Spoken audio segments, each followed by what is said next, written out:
Oi, boa tarde, povo. Boa tarde, meninos e meninas. Como vocês estão? Espero que maravilhosamente bem. Estamos aqui mais uma vez. Sejam todos muito bem-vindos. Estamos aqui mais uma vez para darmos continuidade às nossas aulas de biologia. Professora Fátima, né? Vamos para a nossa aula de biologia do mês, sendo que hoje nós vamos abordar um dos conteúdos mais cobrados no Enem. Quem é este conteúdo? Ecologia. Ecologia tem sites que dizem que ecologia é o conteúdo mais abordado no Enem.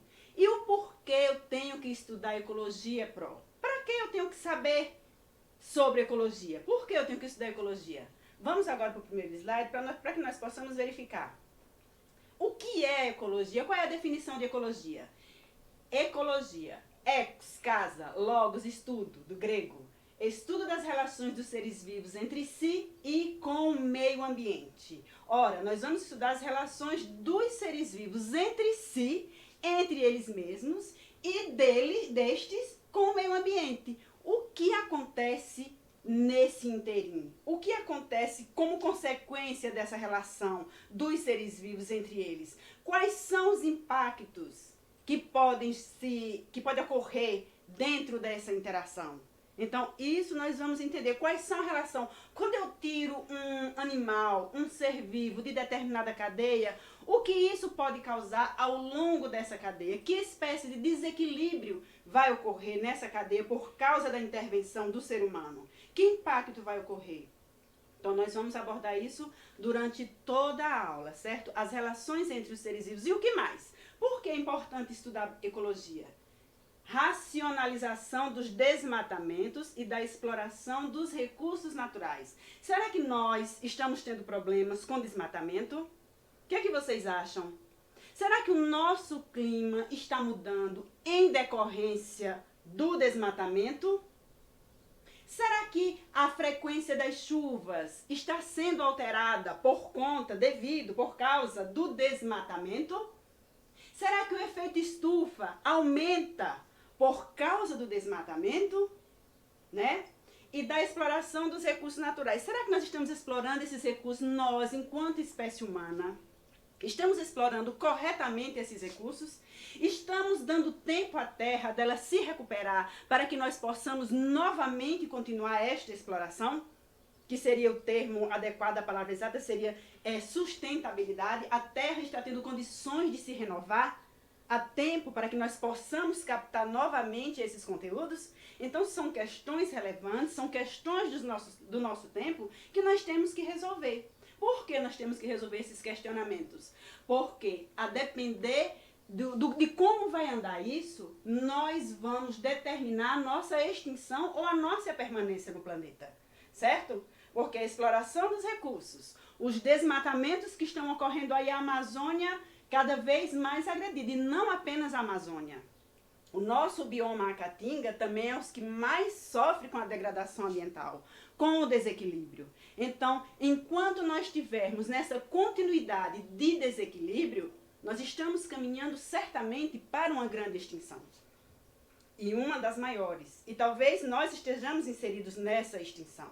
Então, por que eu tenho que conhecer ecologia? Por que eu tenho que entender as interações? Por que eu tenho que entender as consequências do que está ocorrendo, dos desmatamentos, da exploração exacerbada dos recursos? Para que eu possa interferir, para que eu possa conhecer.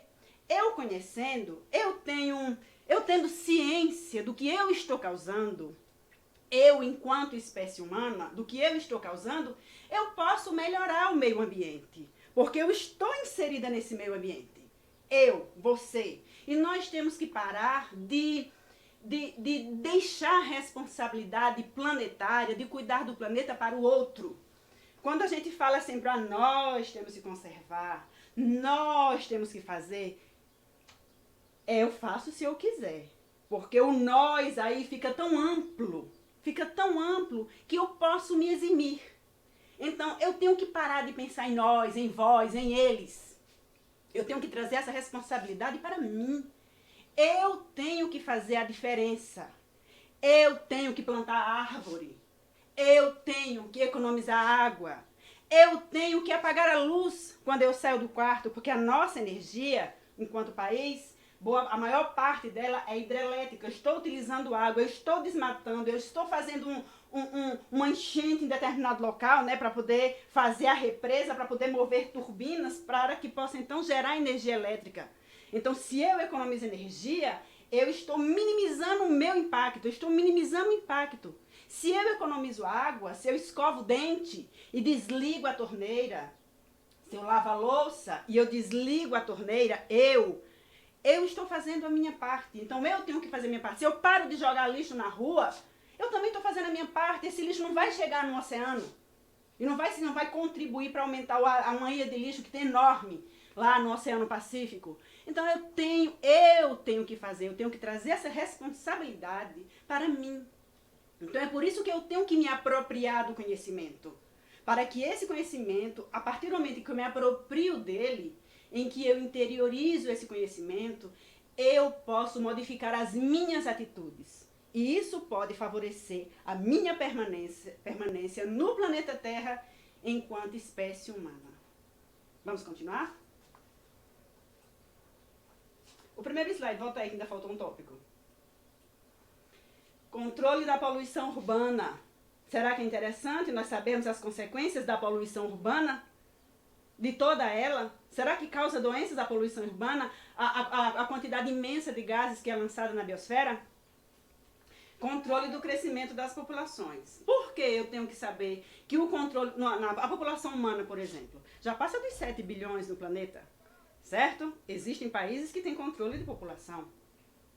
Mas eu tenho que saber também dos outros animais, a respeito dos outros animais. Porque um predador, por exemplo, ele pode, a gente vai ver isso no decorrer das aulas, ele pode, com seu nicho ecológico, ele pode diminuir o tamanho ou deixar o tamanho de uma população de herbívoros, das presas, equilibrado. Se eu tiro o predador, o tamanho daquela população de presas vai crescer descontroladamente, certo? E isso vai fazer com que essa própria população de presas vai causar um desequilíbrio. E essa população de presas, ela pode vir a passar fome, porque ela vai crescer em demasia e o local onde ela vive, o hábitat, ele não vai crescer em demasia. Ele não vai crescer, não vai ter mais alimento para ele. Ou seja, vai chegar um momento que vai faltar alimento e aquela população pode vir a morrer. Então, é isso que o homem faz. Quando eu retiro um elo da cadeia, eu causo desequilíbrio e uma população que estava devidamente equilibrada pode vir a se extinguir em decorrência disso. É por isso que eu tenho que conhecer os fatores. É por isso que para eu mexer, para eu intervir, eu tenho que conhecer. Certo? Próximo. Pronto, aqui nós temos algumas imagens bem bonitinhas. Biologia, professora Fátima para vocês. Não sei se me apresentei, estava tão ansiosa para começar logo essa aula. É pela importância dela, certo? Assim como todas serão, mas essa em especial, que acho que esqueci até de me apresentar. Professora Fátima de Biologia, ok? Continuando. Então, precisamos conhecer, inclusive, os conceitos básicos de Biologia. Certo? Quais são esses conceitos, Pro? Porque a competência da área 3 do Enem, ele relaciona isso, relaciona todos os conteúdos de ecologia, os conceitos, as pirâmides, e nós temos que compreender o todo. No final da aula, vocês vão ver algumas questões que eu coloquei para nós resolvermos, que englobam um conteúdo, certo? Não fica um conteúdo fragmentado, como nós aprendemos na escola. O conteúdo deveras fragmentado, mas é um conteúdo que fica todo englobado em vários tópicos diferenciados para que nós entendamos a situação e nós possamos então matar a questão, já que a gente vai entender a situação por completo. Então, quais são os conceitos básicos? O que é um indivíduo? Exemplar de uma espécie qualquer que constitui uma unidade distinta. O indivíduo da espécie humana. Um leão desta espécie é o representante dessa espécie, não é isso? É uma onça, um gato, um cachorro. São os representantes de suas espécies. É o indivíduo. Voltando lá. Espécie. Conjunto de indivíduos semelhantes entre si.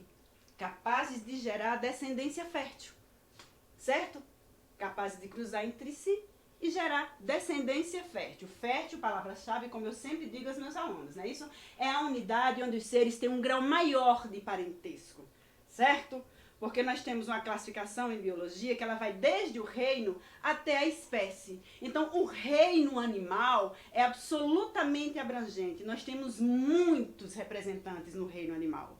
Quando eu afunilo para a espécie, é quando existe o maior grau de parentesco. A espécie humana, por exemplo, certo? Voltando lá.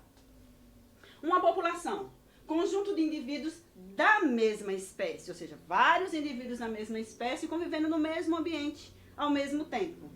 Comunidade ou biocinese, populações diferentes. A comunidade de Jaguarari engloba várias populações diferenciadas, assim como várias espécies. População humana, população de insetos, não é isso? População de mamíferos voadores, felinos, quadrúpedes, ou seja, uma população numa floresta uma comunidade é formada por várias populações, certo? Várias populações diferenciadas convivendo naquele mesmo momento do tempo. Um ecossistema formado pela comunidade, o meio biótico, bio-vida, e o ambiente físico, que é conhecido como meio abiótico. Abiótico, prefixo de negação, sem vida. Então, todos os seres vivos vão ser o meio biótico. E os seres não vivos, água, temperatura, iluminação, são os elementos abióticos que compõem o ecossistema. Todo ecossistema tem determinada temperatura, certo? A caatinga, digamos assim, é um ecossistema enorme, diga-se de passagem, único no mundo, nosso ecossistema, certo? E formado pelos seres vivos, não é isso?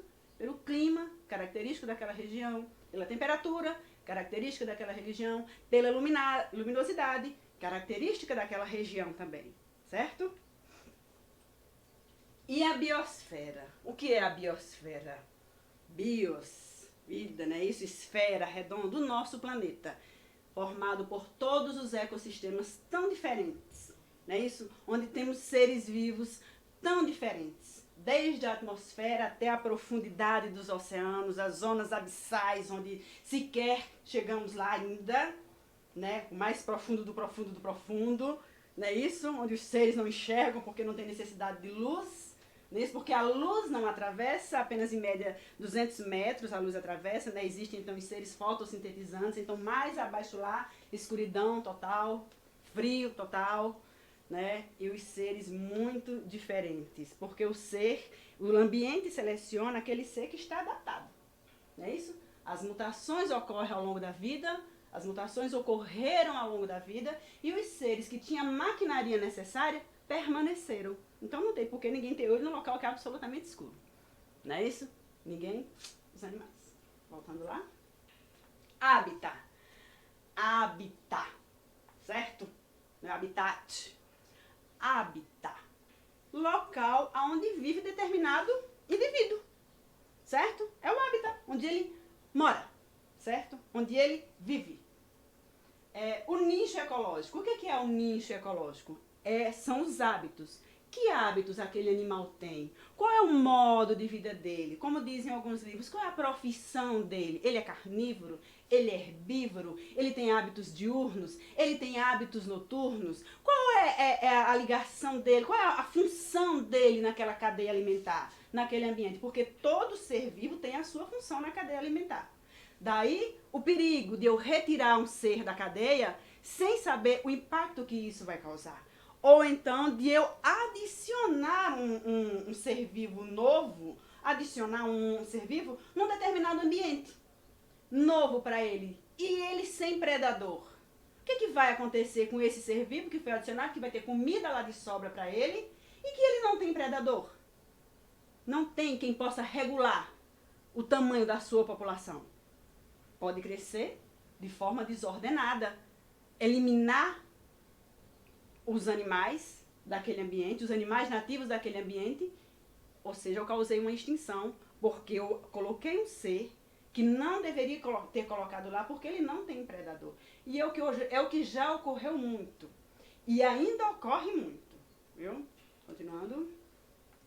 Ecótone, região de transição entre dois ecossistemas. É uma região que apresenta grande biodiversidade de vida, certo? Porque tem seres que estão adaptados a determinado clima e aquele clima foi mudando de forma gradual para outro clima. Então, isso faz com que nesse ambiente tenha uma biodiversidade muito grande de animais, certo?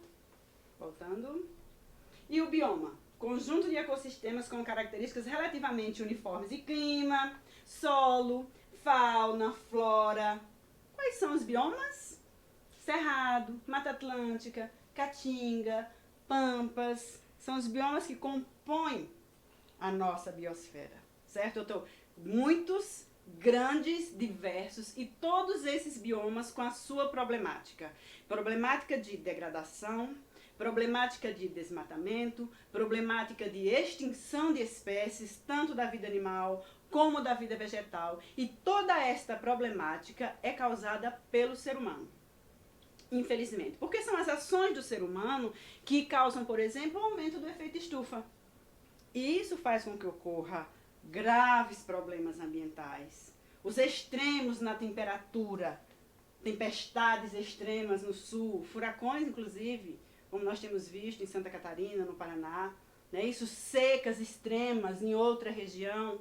Então, esses extremos, essas mudanças climáticas são impactos provocados pelas ações do ser humano, que vem aí evoluindo, no sentido muito negativo, diga-se de passagem, desde a Revolução Industrial. Certo? Ah, mas o efeito estufa sempre existiu. É lógico que o efeito estufa sempre existiu. Se não fosse, como dizem alguns governantes por aí, inclusive aquele cabelinho louro lá dos States, que o efeito estufa sempre existiu, lógico que ele sempre existiu. Se o efeito estufa, não teria vida no planeta Terra. É justamente esse cobertorzinho que dá a temperatura ideal para que nós tenhamos a vida como nós a conhecemos aqui no planeta. A diversidade de vida como nós conhecemos no planeta. O problema não é o efeito estufa. O problema é o aumento do efeito estufa causado pelos gases poluentes. Como quem, por exemplo, os combustíveis fósseis. Motor do carro que está desregulado, e que, o escapamento furado, e a pessoa não vai lá, porque o escapamento ele tem umas estruturas, né, que ele vai queimando o combustível e ele vai saindo mais puro, digamos assim, para ser lançado na biosfera. Aí quando ele está furado lá, todo furado, ele vai saindo antes dele ser catalisado, antes dele ser quebrado, dele sair mais puro. E isso provoca aumento do efeito estufa, certo? Então, é por isso que eu tenho que ter responsabilidade planetária, ecológica, certo? Não sei nem se essa palavra responsabilidade planetária, mas acabou de ser inventada, digamos assim, ou não. Nunca ouvi ninguém falar, mas eu tenho que ter responsabilidade com os meus atos, porque os meus atos, como eu já disse no início, meus atos têm consequência, certo? Elas podem ser boas ou podem ser muito ruins. Continuando. Os níveis de organização, já dito na outra aula, quando eu falei sobre célula, lembra? Mas só para clarear a mente, átomo, vários átomos podem formar molécula, por exemplo, a molécula da água, H2O, formados por 2 átomos de hidrogênio e 1 de oxigênio. Uma organela, várias moléculas podem formar uma organela. Nós vimos que a célula algumas células possuem várias organelas, não foi? Que a procariótica não, umazinha. E não membranosa, diga-se de passagem, não é isso? Mas as demais possuem todas as organelas. Organela, célula, tecido. Nós vimos que o corpo humano, por exemplo, ou veremos que o corpo humano é formado por vários tecidos. Epitelial, não é isso? Muscular, que é chamado inclusive de órgão por algumas literaturas. Tecido muscular, no caso. Os órgãos, que vão se juntar, órgãos que formam o sistema respiratório, o pulmão, o próprio coração, que faz parte, lá está intrinsecamente ligado, inclusive talvez essa seja a nossa próxima aula, os sistemas, fisiologia comparada, uma aula bem pertinente também, assim como esta. Então, os órgãos vão formar os sistemas, não é isso? Continua lá. Vão formar os sistemas, que formarão os organismos ou indivíduos. Estes formarão populações, várias populações, comunidades, várias comunidades, mais o abiótico ecossistemas, e todos os ecossistemas a nossa biosfera. Que é como se eu estivesse chegando, olhando, fosse um astronauta e fosse visualizando de longe o planeta Terra. Primeiro eu vou visualizar o planeta e depois eu vou partir para o... Primeiro eu visualizo o todo e depois as partes, certo? Até chegar no átomo, que nós precisaríamos de ferramentas específicas para visualizar. Continuando. Próximo slide. Estudo das populações. Como eu já adiantei para vocês um pouquinho, uma população ela não cresce, no início da aula eu falando, não foi que existem fatores que controlam o tamanho da população, inclusive o predador é um dos fatores que controla o tamanho da população. Uma população sem predador e sem outros fatores também, como o clima, como o alimento, vai fazer com que seja uma população que possa atingir a sua extinção em virtude de faltar comida para ela. Certo? Então, existem fatores que controlam o crescimento de uma população. No início, a população ela cresce de forma vertical, certo? Ela vai ter aquela subida, mas depois ela tem uma curva em forma de S, que são os sobe e desce da população. Uma hora a população de presa está menor, uma hora a população de predador está maior, e assim vai oscilando, mas fica normalmente uma curva em S, porque tem fatores que controlam o crescimento de uma população, certo? Pode voltar lá. Em condições naturais, o crescimento de uma população é limitado pela disponibilidade de recursos do meio, certo? Não existe recurso de forma indefinida para que a população só aumente. Certo? Inclusive, esse é um grande problema da nossa população enquanto espécie humana. Está crescendo. E a Terra não tem recurso suficiente para manter esse crescimento exacerbado que está acontecendo e nem o crescimento e nem o consumo que alguns países têm. Como, por exemplo, os Estados Unidos. Se todo mundo na Terra consumisse como os Estados Unidos consomem, seriam necessários não sei quantos planetas para dar conta. Os recursos naturais são finitos, certo? Então, em todo ecossistema, ele tem que ser controlado, certo? Existe toda essa dinâmica para que a população, ora cresça, ora diminua, ora cresça, ora diminua. Quem sabe essa não é a estratégia do coronavírus aí, né? Tentando diminuir a população porque ela está crescendo de forma exacerbada. Só que a natureza, ela não se importa com bom, com ruim, com mal, com bom. Ela não quer saber disso, ela quer saber de equilíbrio. Tudo na natureza tende ao equilíbrio. Voltando, é só filosofando um pouquinho para vocês. O tamanho da população será determinado pelos efeitos combinados dos fatores ambientais abióticos, água, espaço, clima, disponibilidade de nutrientes, e bióticos, a predação, a competição, as doenças e a própria alimentação. Então, são os fatores que vão delimitar o tamanho das populações, porque ela não pode crescer de forma indefinida. Próximo.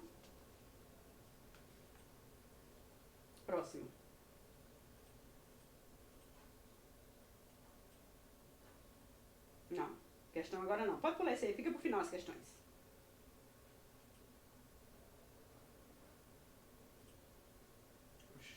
Travou, gente. Olha que lindo.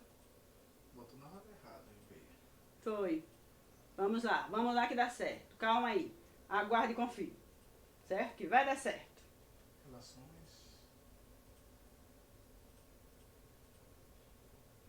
Logística.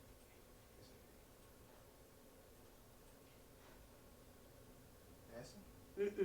Não, próximo slide. Oxe. É tudo relação. Ecologia. Vai pro slide. É esse? Não. Não, deixa as questões pro final. As questões estavam no final, acho que deu uma bagunçada aí quando tu foi salvar.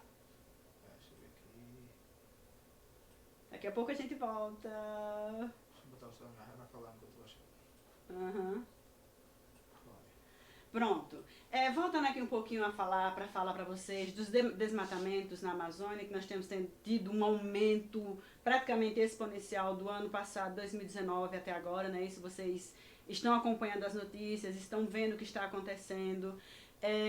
Uma consequência muito complicada do desmatamento é, por exemplo, a diminuição das chuvas, certo? Não, esse não.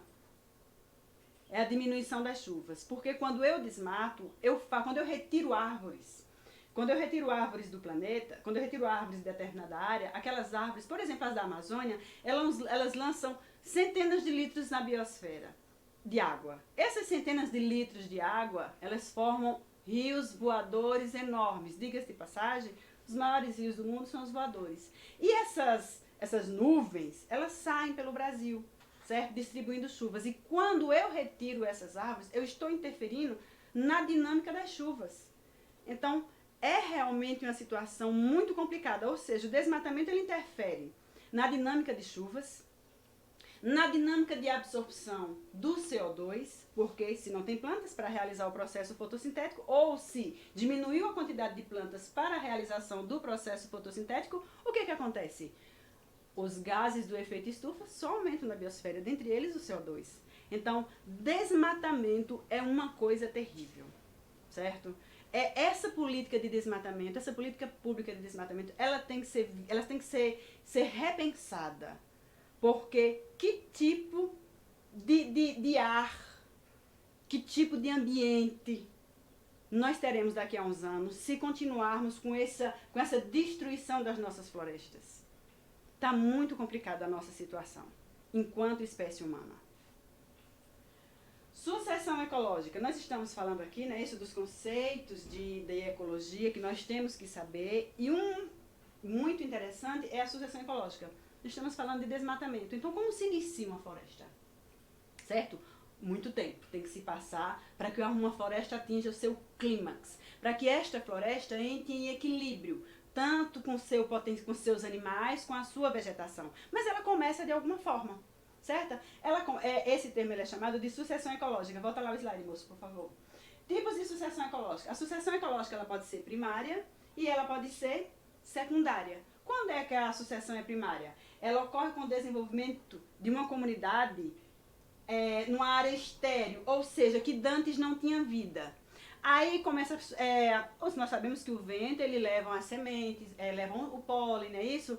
E esse pólen, ele vai se grudando, vai pousando em algum ambiente. Os pássaros vão levando sementes, e isso começa num ambiente que esteja mais ou menos receptivo, e começa com os seres mais resistentes, com as gramíneas, com os arbustos, com os animais mais resistentes. No deserto mesmo. Que tipo de animal nós temos no deserto?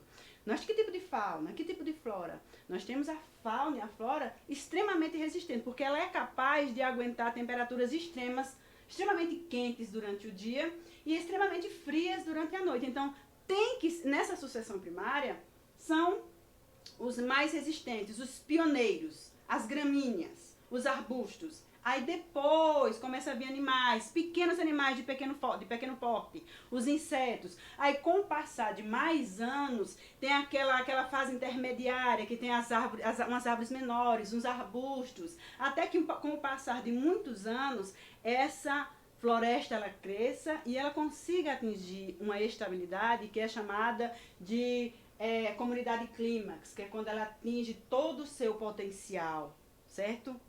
A Amazônia já foi um dia assim, pequenininha, ela não surgiu do nada. E todas as florestas, elas passam por essa sucessão primária, sucessão secundária, até que, com as condições adequadas, ela consegue se desenvolver, certo? E com muito tempo, a Terra ela vai se recuperar, certo? O planeta Terra, ninguém tenha dúvida, o planeta Terra vai se recuperar. As florestas, elas irão se recuperar da passagem humana. As águas poluídas também irão se recuperar. Só que não há tempo, só que não em tempo hábil para a espécie humana, se nós não mudarmos o nosso modo de vida. Não em tempo hábil para a gente. Não é a primeira extinção que o planeta está enfrentando ou que ele vai enfrentar, certo? Foram várias extinções. Então, mas a nossa espécie irá sobreviver com as condições do jeito que nós estamos fazendo hoje, com a extração de recursos que nós estamos fazendo hoje? Fica complicado. Próximo. E como eu disse a vocês, que nós temos que ter uma dinâmica, né? Isso de aprender o conteúdo, de interagir com esse conteúdo, de botar vários tópicos numa mesma questão. Vamos falar agora um pouquinho de cadeia alimentar. Conceitos prévios. Organismo autotrófico. O que são organismos autotróficos? São organismos capazes de produzir o seu próprio alimento, certo? Os vegetais são organismos autotróficos, certo? E eles podem produzir o seu alimento de duas formas. Através de fotossíntese ou quimiossíntese. Fotossíntese, a energia necessária para converter o CO2 em matéria orgânica, certo? Que energia é essa? A fonte de luz que nós temos no planeta Terra. Quem é a fonte primária de luz do planeta Terra? O nosso famoso Sol. Nós temos que voltar a gostar do Sol, viu, gente? Produzir vitamina D é essencial. Melasma é um problema, tudo demais é veneno, mas nós precisamos de Sol. Sol, energia primordial para a vida, para produzir a base da cadeia alimentar. E diga-se de passagem, respiratória. A fotossíntese precisa de luz, certo? Então, para que o CO2 possa ser convertido em glicose no final do processo. Glicose é nutriente, certo? E depois virão os herbívoros se nutrir desses nutrientes. E assim passando para toda a cadeia alimentar o alimento, certo? E através da realização de quimiossíntese. Energia necessária para converter o CO2 em matéria orgânica provém de reações químicas e não da luz solar. Luz solar, fotossíntese. Reações químicas dentro do organismo, quimiossíntese. Esses seres que são capazes de produzir o próprio alimento são seres autotróficos, eu, certo? Eu consigo produzir o meu alimento. Não é eu ir lá no fogão e fazer a comida não, viu, gente? É dentro do meu organismo produzir alimento. Por isso esses seres, os vegetais, as algas, algumas bactérias, certo? São base da cadeia alimentar. Ah, Pro, quer dizer então que se não tiver mais planta no planeta, os animais não irão sobreviver? Não. Não tem como ter consumidor se não tem o produtor. Quem é o produtor? O seu autotrófico. Para que uma população cresça, primeiramente ela tem que ter o alimento disponível. Se uma população tiver o alimento disponível, aquela população vai crescer até atingir o seu clímax e a resistência do meio pode dar o tamanho da sua população. Certo? Tendo alimento, reprodução. Não tendo alimento, sem reprodução alguma. É interessante isso porque quando a mulher ela faz dieta rígida, umas dietas assim que não deveriam nem existir, mas que tem gente que faz para manter um corpo, para ganhar um dinheiro, como modelo nessas pessoas assim que ganham dinheiro com a beleza, com os padrões vigentes atuais. Tem pessoas que fazem umas dietas tão restritas que a própria menstruação cessa. Por que a menstruação cessa? O corpo está entendendo que não tem comida. Se não tem comida, se não tem nutriente, não tem como ter reprodução. Certo? Então, a natureza é muito sábia. Voltando. Próximo slide.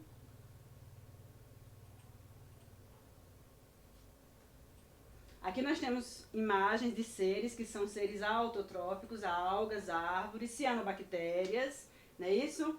Pode falar para o próximo. E o que são, como são chamados os animais? Já que as algas, algumas bactérias, os vegetais são chamados de autotróficos, como são chamados então os animais, Pro?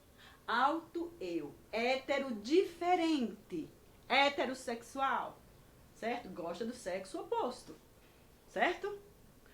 Então, o ser que não produz alimento dentro do seu organismo, este ser é um consumidor.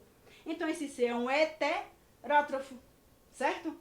Ele não consegue, não é um autótrofo, ele é um heterótrofo, fonte diferente, fonte externa de alimento. Ele precisa consumir esse alimento, seja ele herbívoro, seja ele carnívoro, de um outro ser que não é ele, certo? Por isso, heterotrófico.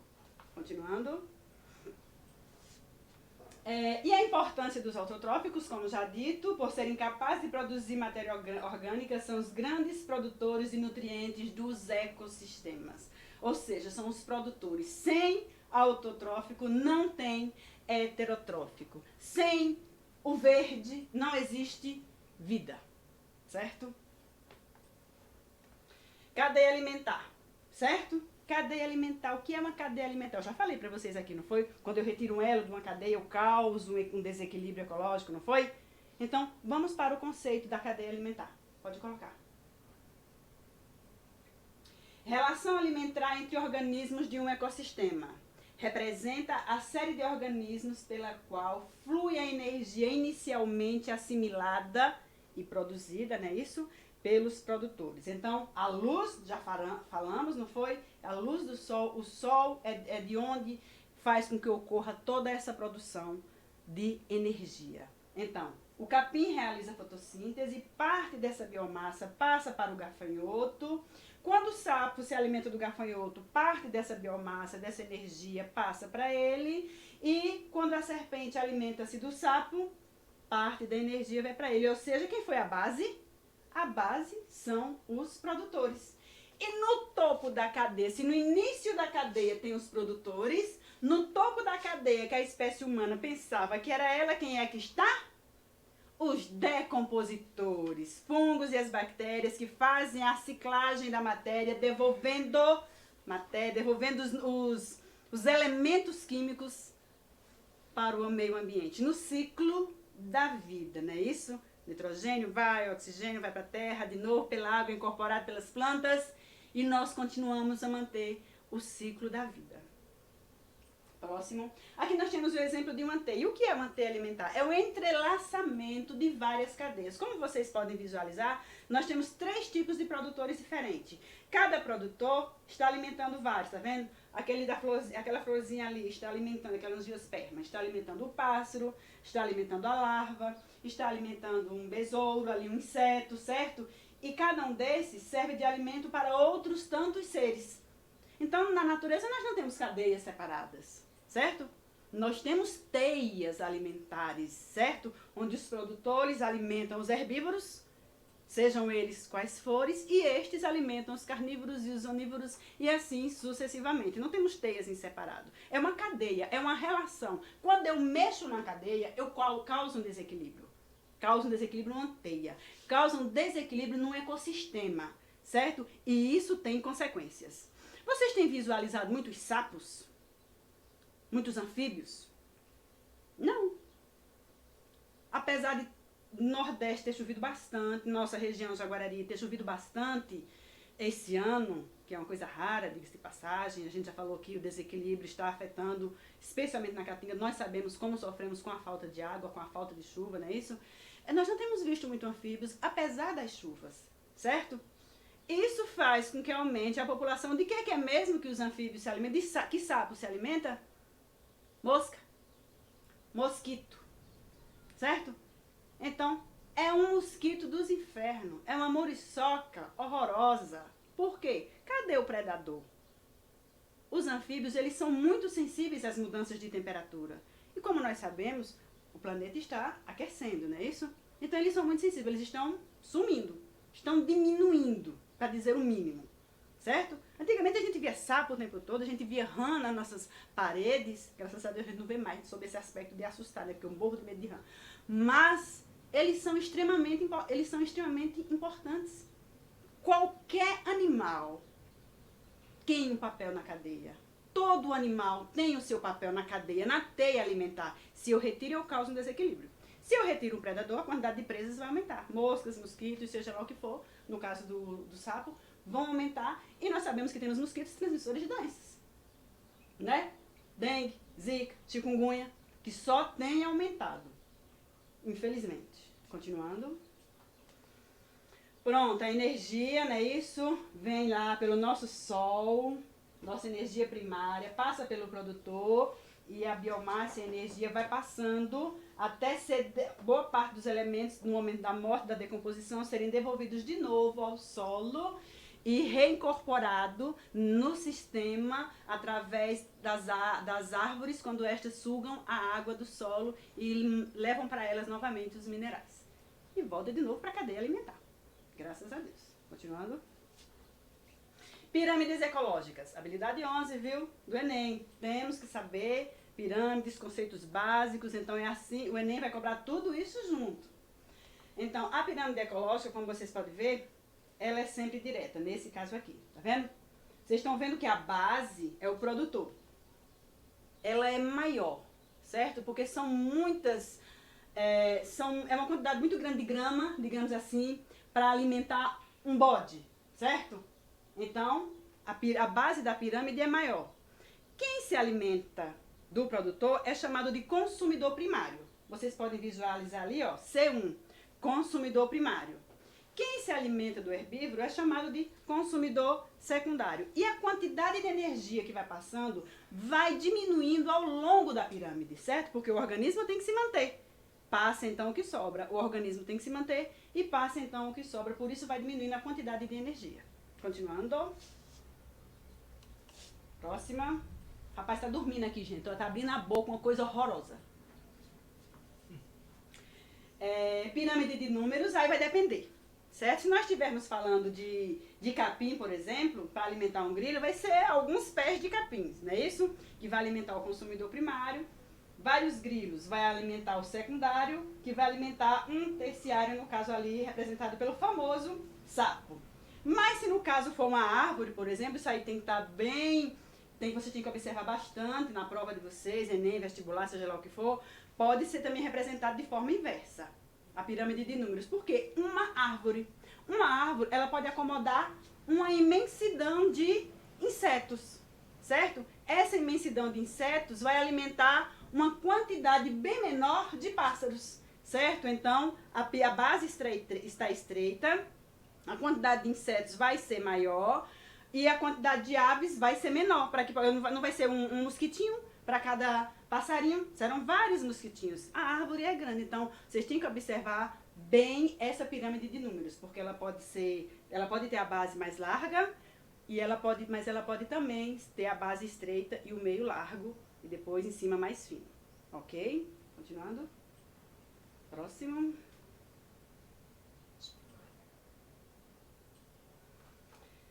Pronto, pirâmide de biomassa. Como eu já disse a vocês, a quantidade, a biomassa é o peso seco, né? Que passa de um nível trófico, né? Isso, dos produtores para os herbívoros, dos herbívoros para os carnívoros, dos carnívoros para os onívoros. Então, é a quantidade de biomassa que vai passando, certo? Então, essa quantidade é sempre menor.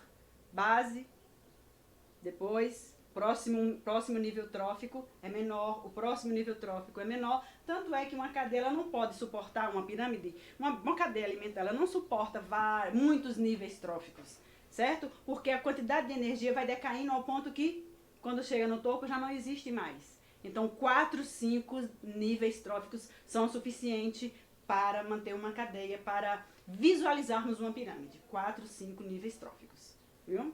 Continuando. Acabou? Vamos agora responder questões, certo? Questões do Enem. Questão 1.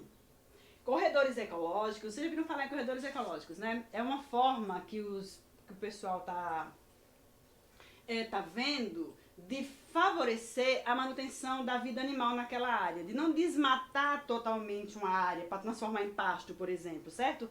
Ele desmata um pouco, aí vai fazer uma rodovia, aí desmata aquela parte, aí faz um corredor ecológico que ligue um bloco da floresta ao outro bloco da floresta, porque nós sabemos que os animais eles precisam de um ambiente grande, de um espaço grande para que eles possam obter a alimentação deles. Certo? Então, eles fazem corredores ecológicos para ligar as ilhas de floresta, certo? Porque eles precisam, né?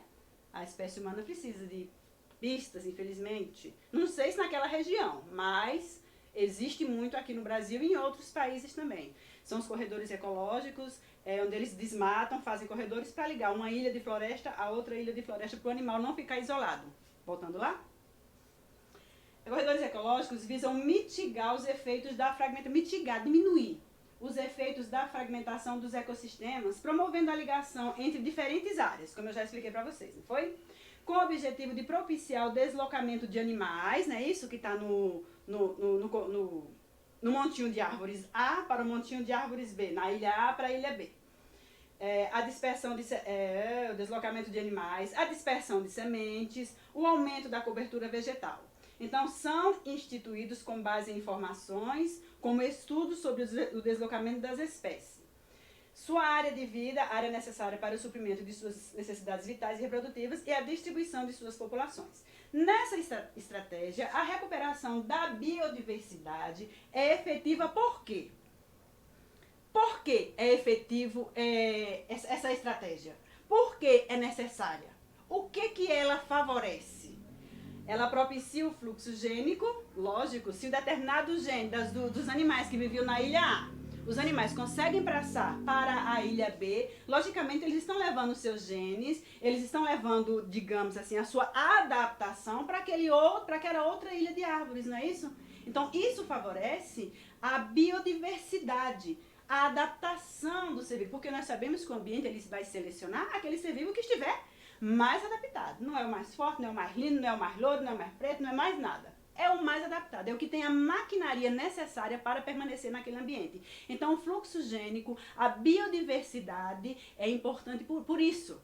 Porque se acontecer uma problemática de uma praga, não vai matar todos os indivíduos, porque os indivíduos são diferentes. Então, a biodiversidade é magnífica sob esse aspecto, certo?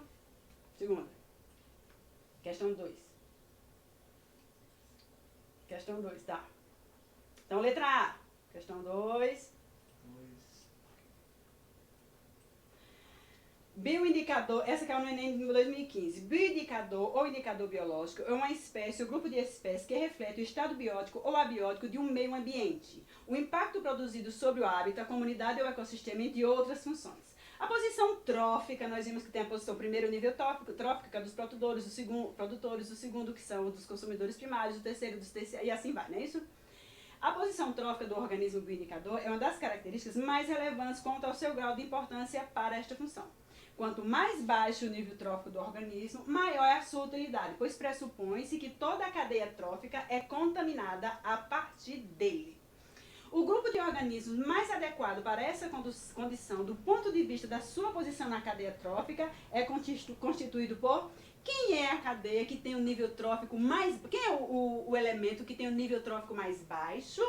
O produtor. O produtor é o primeiro nível trófico, certo? O consumidor primário, aquele que se alimenta dele, é o segundo, certo? Então, quanto mais baixo, quanto menor o nível trófico, mais a contaminação será pior no final da cadeia.